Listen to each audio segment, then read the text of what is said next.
Hello everybody!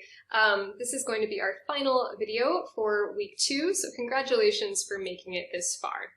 And what we're going to be talking about today is really the key idea of chapter 2, which is that when you're trying to understand social behavior, you need to look at not only the people who are engaging in that behavior and their personal characteristics, not only the situations they find themselves in and how those situations might elicit certain behaviors, but also how people and situations intersect and can kind of uniquely create particular patterns of behavior.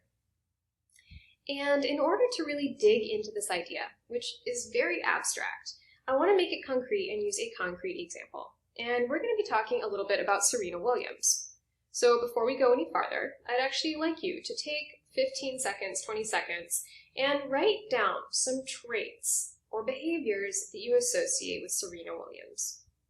Pause the video, write a couple things down, and then come back. All right, so once you've generated a good list, maybe take a look at what kind of themes emerged.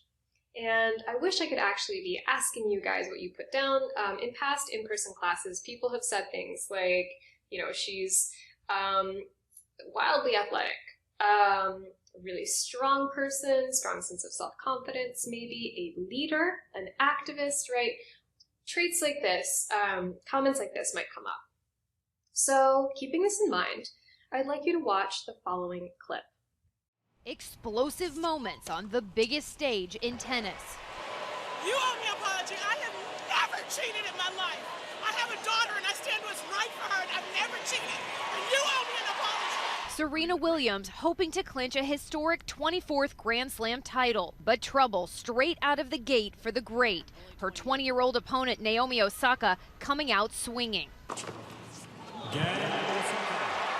The match turning to mayhem after chair ump Carlos Ramos issued Serena a violation, claiming her coach had given an illegal sign from the box. If he gives me a thumbs up, he's telling me to come on. We don't have any code, and I know you don't know that. Serena seething. I don't cheat to win. I'd rather lose. I'm just letting you know. Her anger absorbed by the crowd, which burst into raucous boos. Serena breaking her racket, threatened with another penalty. The situation escalated. You need to make an announcement that I didn't get coaching. Later handed another penalty. Yeah,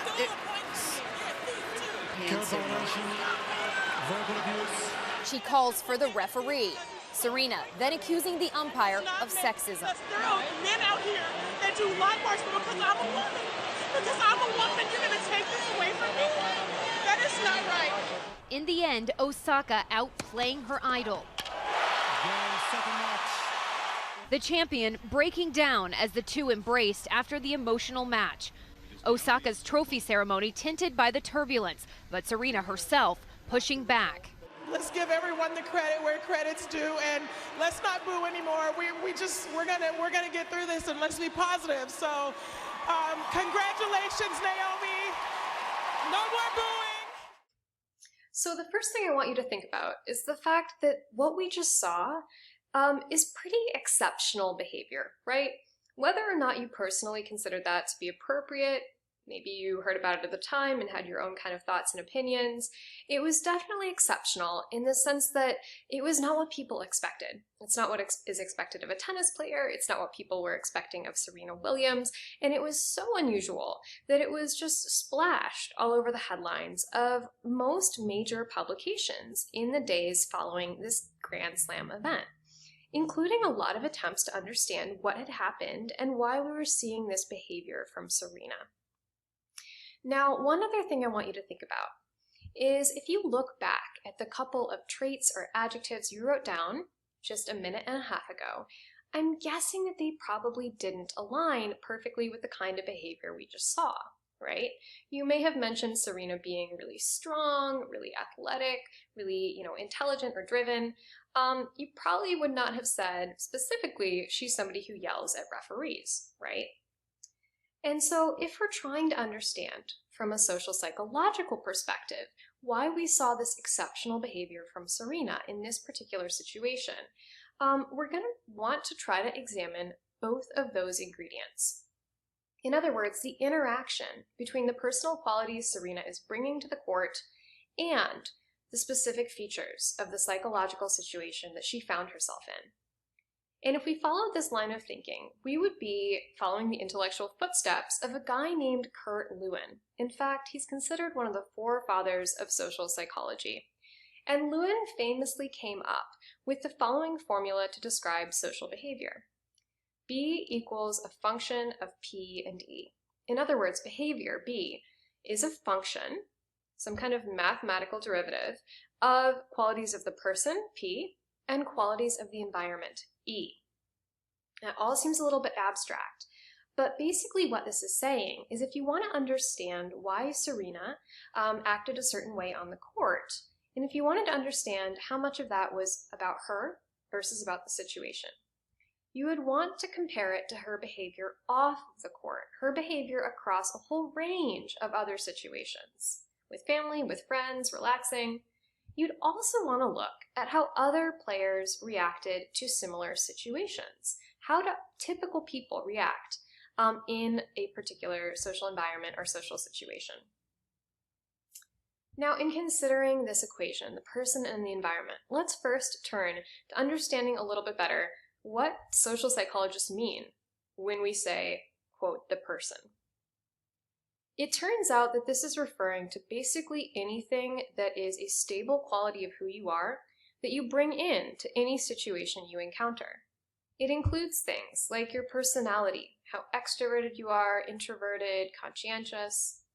It includes beliefs and expectations you have about the world and about different situations. Past formative learning experiences, different important identities you might have, the way you perceive yourself or the way that you want to be, different goals that might be active, and so on. And so if we think about those qualities of Serena as they apply to this situation, we might think about her personality, driven, strong, right? Different beliefs and expectations. For instance, maybe Serena had a really strong belief that she was going to emerge victorious from this match. Past learning experiences. For instance, the fact that in lots of other tennis championships, Serena has been the subject of sexism, racism, and misogynoir specifically. In other words, being on the receiving end of a lot of negative energy, booing, just general disapproval in a way that is probably pretty racialized, right? And that's going to follow her into this particular situation. Identities that she has. We saw in that video Serena telling the referee, I want to set a strong example for my daughter. So the identity of mother maybe being especially important here. Self-perceptions, how does she see herself? Who does she want to be? Goals, like the goal of winning a Grand Slam, and so on. Now let's turn to the situation. And when social psychologists talk about situations, we mean all of the different physical and social environments that you might move in and out of throughout your life. The living room, being at home, the classroom, the football field. But also, not just these physical environments, but the social circumstances that you encounter in each of them.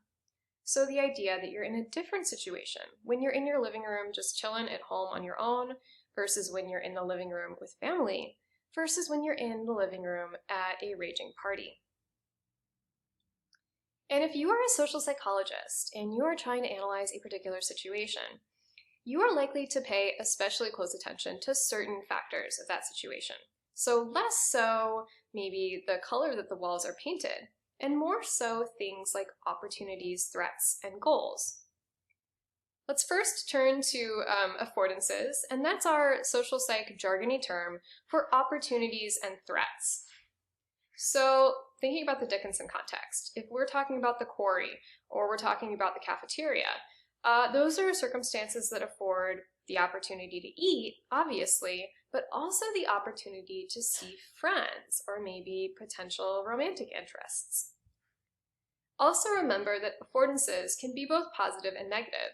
So if you are rushing a Greek organization, this, yes, affords the opportunity for belonging or to have a good time, but it also offers the risk of maybe being denied from the organization, feeling rejected, and bad about yourself. Social psychologists are also really interested in the norms and scripts that are associated with a particular situation. And norms can fall into multiple categories. First, we're going to talk about descriptive norms. And this really means descriptive. It's telling you what's actually happening typically in a situation, not necessarily what should be or ought to be happening. And this is just like the typical behavior people engage in. So if you're in the quarry, one descriptive norm might be to grab your food, sit at a table, eat it quickly, and leave pretty quickly. That doesn't mean that if you lingered for 3 hours, it doesn't mean that's not allowed. It doesn't mean anyone would judge you. It's just typically that people eat quickly in the quarry, right? And we're going to contrast this with injunctive norms, which are more so about what people expect of you, what is approved of, or even what is allowed, like when there are clear rules.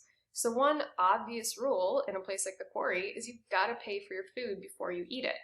People would actually object. They would not allow you to take the sushi without paying and just start scarfing it down.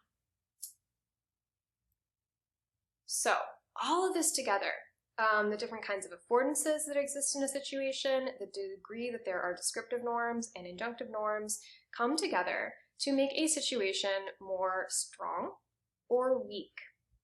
Now, strong situations are situations where there are lots of rules and norms, and they're very clear. And this means there's a narrower range of behavior that's a-okay. So think about a situation like a job interview, or maybe if you're going to temple or church on the weekend. These are situations where there are clear expectations for behavior. And if you veer outside of those expectations, it's not going to be good. People are going to strongly disapprove, right? You don't walk into a job interview and, start hawking loogies or put your feet up on the interviewer's desk. It's just not okay, right? Contrast this with weak situations. These are situations where there are maybe few rules or norms, or the norms or rules are pretty ambiguous. And what this means is you actually end up having a lot of freedom and leeway in how to act. So a situation that would be extremely loose and weak might be being alone in your dorm room or being alone at home. There's no one to tell you what to do, no one who's expecting certain behavior, and you can do lots of different stuff without there being disapproval or punishment. Okay, so let's come back to this Serena example. If we were social psychologists analyzing the situation she found herself in, we would think about things like affordances. So on the upside, the possibility of a historic Grand Slam win. It would make her the person who'd won the most Grand Slams in history. On the other hand, there is the threat of a losing streak. It might be disappointing, it might be embarrassing. There are certain injunctive norms, which in tennis include things like being very polite and deferential to the referees, or the norm that you shouldn't be receiving coaching, shouldn't be receiving signals from your coach. But sometimes descriptive and injunctive norms don't totally align. So the tennis experts in this class can correct me if I'm wrong, but as I was reading articles back in 2018 about this event, it seemed like oftentimes players do receive very subtle coaching, even though it's technically against the rules. So Serena has seen lots of people receive subtle coaching without getting punished. She might feel that she's being held to an injunctive norm that's not actually aligning with the descriptive norm. And let's again consider how this might clash and come up against things like her identities, her past experiences, her expectations, her self-perceptions. And it's when those two things come together that you might get behavior that is, on the one hand, different than Serena Williams typically acts in other situations, and also on the other hand, different than how other tennis players, different than how Sloane Stephens, different than how Naomi Osaka might act even under the same circumstances. And so this is what we mean when we talk about persons and situations and how they uniquely interact to create social behavior. Thanks for watching, and I'll see you in class.